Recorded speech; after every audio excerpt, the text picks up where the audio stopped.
నమస్తే జ్యోతి గారు. నమస్తే అండి. జ్యోతి గారు, ఇప్పుడు నవరాత్రుల్లో మరో అవతారం గాయత్రి అవతారం అని చెప్పవచ్చు. గాయత్రి అవతారం చాలా విశిష్టత ఉంది. చాలా శక్తివంతమని. అంటే గాయత్రి మంత్రాన్ని కూడా ఎప్పుడు పడితే అప్పుడు, ఎక్కడ పడితే అక్కడ, ఎవరు పడితే వారు ఉచ్చారణ చేయకూడదు అంటూ ఉంటారు. సో, గాయత్రి అమ్మవారి యొక్క ప్రాముఖ్యం గురించి, మంత్రం యొక్క విశిష్టత గురించి, మరి ఇంట్లో పూజ చేసుకునే వాళ్ళు ఏ రకంగా పూజ చేసుకోవాలంట? గాయత్రీదేవి అన్న వెంటనే ముందుగా గాయత్రి మంత్రం గుర్తొస్తుంది. అసలు అమ్మవారి రూపం ఎలాంటిది పెద్దగా ఎవరికి తెలియదు. కానీ గాయత్రి అంటే గాయత్రి మంత్రం.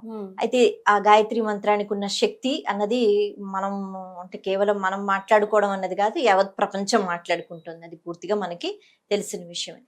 అయితే గాయత్రి మంత్రానికి సంబంధించి కేవలం ఆ మంత్రం మాత్రమే, అది ఉపనయన సమయంలో పురోహితుడు ఆయన తండ్రికి చెప్పటం, తండ్రి ద్వారా ఆ మంత్రము అన్నది ఎవరికైతే ఉపనయనం జరుగుతోందో, ఇలా దీనికి కొన్ని పద్ధతులు ఉంటాయి.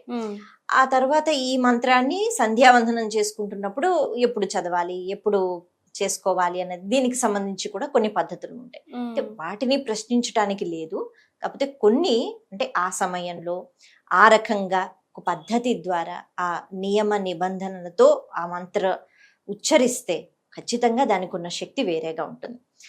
వాటి గురించి పక్కన పెడితే మరి ఇలా చేసినప్పుడు గాయత్రి మంత్రం లేకపోతే గాయత్రి అమ్మ ఉపాసన అన్నది అందరం చేసుకోకూడదా అనే ఒక ప్రశ్న వస్తుంది.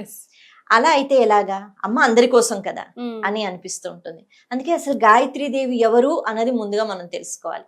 గాయత్రి అంటే వేదమాత గాయత్రి అని అన్నారు, ప్రాణశక్తి గాయత్రి అని అన్నారు.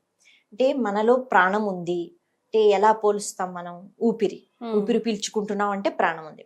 ఒక్కొక్కసారి మనకి అంటే ఈ వైద్యంలో మనకి ఒక్కొక్కసారి చేతులు కాళ్ళు పని చేయకపోవచ్చు, లేకపోతే మన అంటే మెదడు పని చేయకపోవచ్చు, బ్రెయిన్ డెడ్ అని అంటూ ఉంటారు కదా.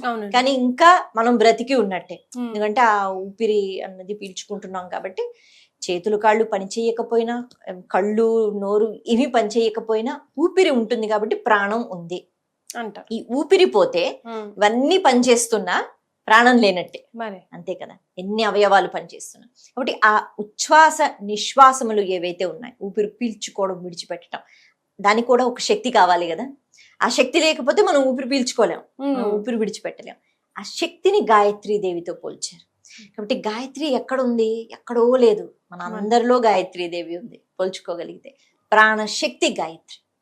దీన్ని దేంతో పోలుస్తూ ఉంటారంటే, అందుకే సూర్య కిరణాల యొక్క తేజస్సుతో పోలుస్తూ ఉంటారు. ఎందుకు అంటే సూర్యుడు ప్రత్యక్ష నారాయణుడు అని అంటారు. ప్రత్యక్షంగా మనం చూస్తున్న దేవుడు. మిగతా దేవుళ్ళని అలా చూడలేం, మనం ఊహించుకోవడమే, లేదా విగ్రహ ఆరాధన చేసుకోవటమే. కానీ సూర్యుడు ఎదురుగా మనకు కనిపిస్తుంటాడు ప్రతిరోజు. అయితే అలా సూర్యుని యొక్క కిరణాల వల్ల ప్రాణశక్తి వస్తుంది, ఆ తేజస్సు వల్ల. సూర్యుడు లేకపోతే మనం బ్రతకలేము. అలాగే పంటలు అన్నవి పండవు, అంతే కదా. సూర్యుని యొక్క కిరణాల లాభాలు బోళ్ళని ఉన్నాయి, మనకి తెలుసు. వర్షాలు పడవు అన్ని. కాబట్టి సూర్యుడు ప్రాణశక్తి. అంటే సూర్యోపాసన చేసిన వాళ్ళు చాలా ఆరోగ్యంగా ఉంటారు. ఎందుకు అంటే ప్రాణశక్తి సూర్యకిరణాలలో ఉంటుంది కాబట్టి. అమ్మవారిని కూడా ప్రాణశక్తి గాయత్రి అని అంటారు. అంటే సూర్యుని కిరణాలలో ఉన్న శక్తి ఏదైతే ఉందో అది కూడా గాయత్రీదేవి. కాబట్టి ఇప్పుడు గాయత్రీదేవి పూజ చేసుకోవాలి అంటే ఏ మంత్రం అంటే గురుముఖత కొంతమంది మంత్రాలు స్వీకరిస్తూ ఉంటారు, నేర్చుకుంటూ ఉంటారు.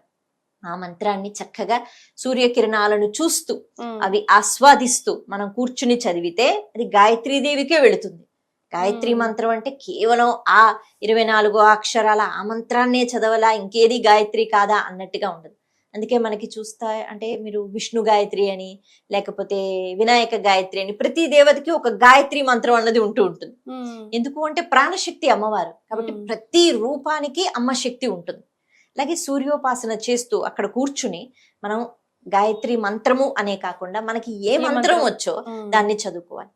అయితే ఇప్పుడున్న పరిస్థితుల్లో అలా గురువులు మంత్రాలు మనకి చెప్పటం ఇది కూడా లేని వాళ్ళు చాలా మంది ఉన్నారు కదా. మనకు అలాంటి మంత్రాలు తెలియవు, ఇది ఒక నామం తెలుస్తుంది కదా.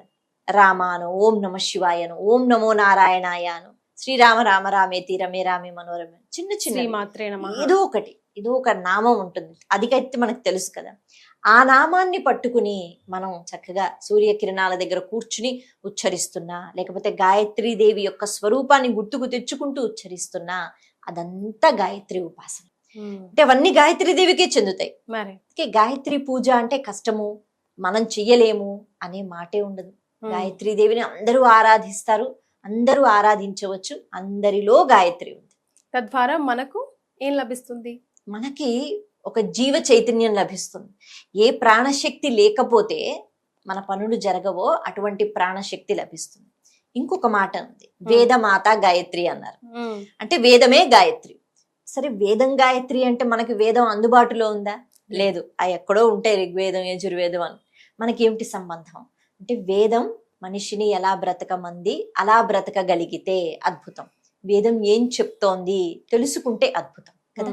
మరి అలా తెలుసుకోవాలి అంటే అది కూడా పెద్ద ప్రక్రియ. మళ్ళీ ఏ బాబే వేదాలు నేర్చుకోవాలా, మళ్ళీ ఎవరైనా గురువు గారిని వెతుక్కోవాలా, లేకపోతే వేదాలు మనం చదువుకోవాలా? మన వల్ల కాదు కదా, మనం అక్కడికి మళ్ళీ ఆపేస్తాం. కానీ అది కాదు, వేదం తెలుసుకోనవసరం లేదు, కానీ వేదం ఏం చెప్తోంది, ఎలా ఉండమని చెప్పింది, ఇవన్నీ మనకు అర్థం కావాలి అంటే గాయత్రిని ఉపాసన చేయాలి. గాయత్రీదేవిని ఉపాసన చేస్తే, ఎందుకంటే ఆవిడే వేదం, ఆవిడే వేదమాత, ఆవిడలోంచి వేదాలు వచ్చాయి, ఆవిడలోంచి ప్రాణం వచ్చింది. కాబట్టి ఆవిడ్ని ఉపాసన చేస్తే వేదం ఎలా చెప్పిందో అలా మనం బ్రతికే స్థాయికి వెళ్ళిపోతాం. ఆ వేదాలు ఒక్కొక్క పేజీ కూర్చుని చదువుకున్నా చదువుకోకపోయినా మనిషి అన్నవాడు ఎలా ప్రవర్తించాలి, వేదాలలో ఇంకేమీ ఉండవు. మన ప్రవర్తన ఎలా ఉండాలి, మనం ఎలా మాట్లాడాలి, ఏం అడగాలి, ఏది తెలుసుకోవాలి, బ్రహ్మజ్ఞానం అంటే ఏంటి, అంతటా దేవుణ్ణి ఎలా పోల్చుకోవాలి, అంతే కదా. మన నడవడిక అంతా వేదంలో ఉంటుంది, ఆచార వ్యవహారాలు వేదంలో ఉంటాయి. వాటన్నిటినీ పాటించగలిగిన శక్తి నాకు ఇవ్వు తల్లి అని ఏ శక్తినైతే ప్రార్థిస్తామో ఆవిడే గాయత్రి. అంటే అలా గాయత్రీదేవి మనల్ని నడిపిస్తుంది. ఒకటి భౌతికంగా మన ఊపిరిలో ఉంటూ, ఇంకొకటి మనం మనిషిగా చక్కని నడవడికతో. వేదం ప్రమాణం కాబట్టి మీరు నేను చెప్పింది కాదు, వేదం ఏం చెప్పిందో అది మనం పాటించాలి. కాబట్టి అటువంటి వేదాన్ని పాటించగలిగిన శక్తి కావాలి. అన్నీ తెలుసు, పాటించడం చాలా కష్టం కదా.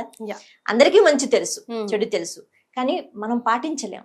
అంటే ఆ శక్తి కావాలి అంటే వేదమాత గాయత్రి, ప్రాణశక్తి గాయత్రి, గాయత్రి ఉపాసన చేసుకోగలగాలి. చాలా సంతోషం జ్యోతి గారు, గాయత్రి యొక్క ప్రాముఖ్యం గురించి తెలియజేశారు. ధన్యవాదాలు.